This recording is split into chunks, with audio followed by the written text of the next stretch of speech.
The way we adorn ourselves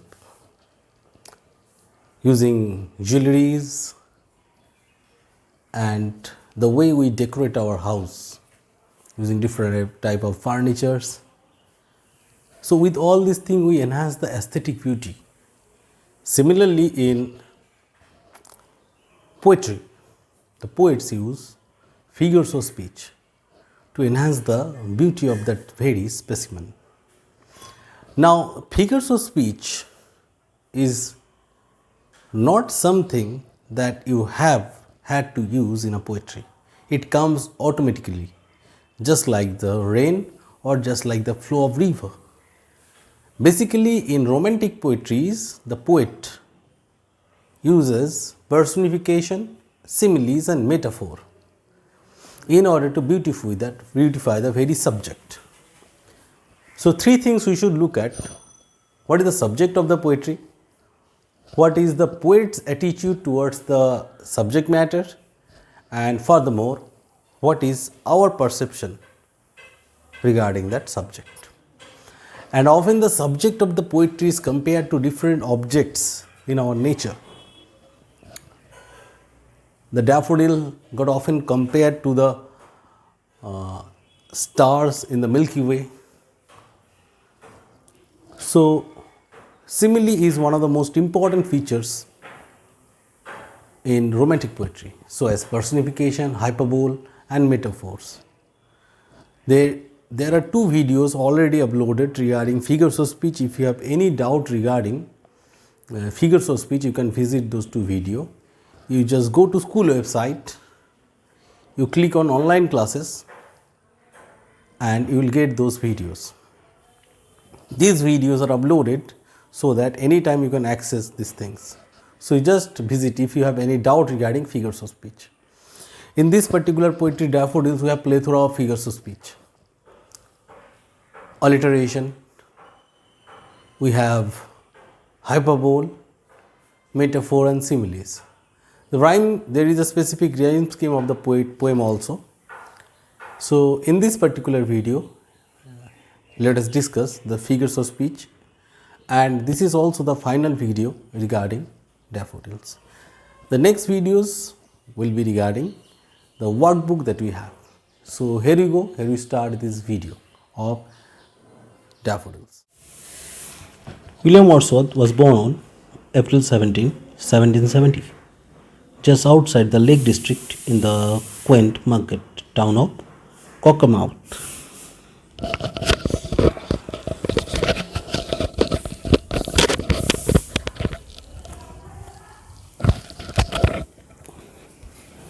William Wordsworth, he was one of the greatest romantic poets in the 19th century England.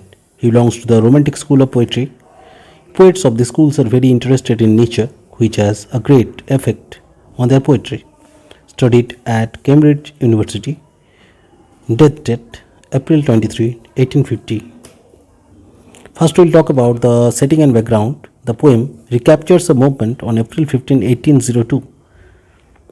And when Wordsworth and his sister Dorothy were walking near the lake Wordsworth in Grasmere, Cumbria country, England, and came across a long belt of golden daffodils.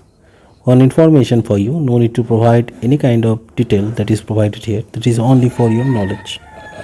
Wordsworth's sister Dorothy played an important part in his life, and she also influenced him with a love for nature. So the love for nature the entire family had. So what we'll do here, we'll make an analysis of that entire poem, that I wandered lonely as a cloud, or what we call a daffodils. So first we say I wandered lonely as a cloud, rhyme from a meter. So what we have, it is very simple and it has a kind of folk song type of theme and consists of 24 lines and 4 stanza. Each stanza consists of 6 lines. The rhyme scheme is also simple, A, B, A, B, C, C. The last 2 lines of the each stanza rhyme like the end of Shakespearean sonnet. That means last 2 lines rhyme very nicely, just like Shakespearean poetry.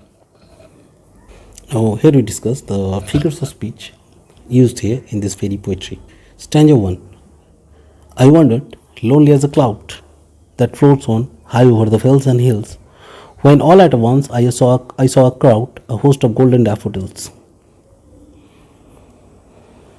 Beside the lake, beneath the trees, fluttering and dancing in the breeze. The figures of speech used here, stanza 1 simile. The poet compares himself to a cloud walking without an aim. The poet used alliteration 2, that is high and hills.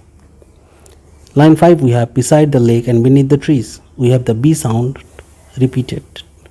So that is alliteration. So kindly note these things down. Further we have golden daffodils. The poet compares the yellow daffodils to gold in their bright color. It is because of sunlight, fluttering and dancing in the breeze. That is an example of personification.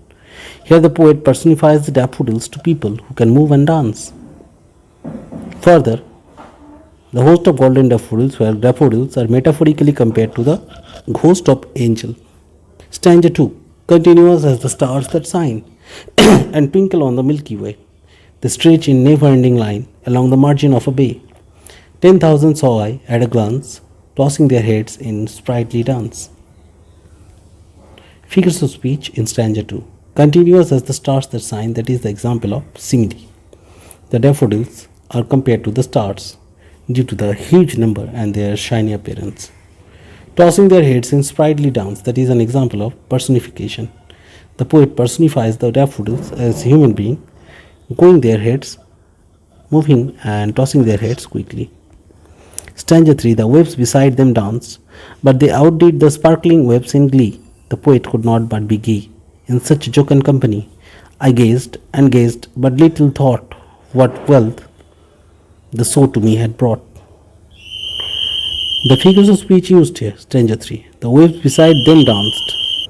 They outdid the sparkling waves in glee. The personification is used here that you have to check. So here you can see the waves are compared to human because it is written they, both waves and the daffodils. The poet has used alliteration too, that is line number 1, that is beside and but. Further we have th sound, the, them and they. Further we have w sound in what and wealth in the last line, the 6th line. These are the example of alliterations. So first line is the example of personification because the daffodils as well as the waves compared to they, that is human characteristic. Further we have th sound, repetition of th sound in first line, as well as we have the repetition of w sound in last, as well as in first line we have repetition of b. Stanza 4. For often when on my couch I lie and vacant or in pensive mood, they flash upon that inward eye, which is the bliss of solitude, and then my heart with pleasure fills and dances with daffodils. Figures of speech used here in stanza 4. The o sound is often on, but o cannot be alliteration. There is another figures of speech used when it is vowel sound. We actually use alliteration for consonant sound. Line number 3, the th as in they and that. D sound in dances and daffodils. My heart dances with the daffodils. Personification, the poet personifies his heart as human being. It is said that my heart dances with the daffodils. So here ends the figures of speech for this poem. If you have any doubt, feel free to ask any question to me. Thank you very much.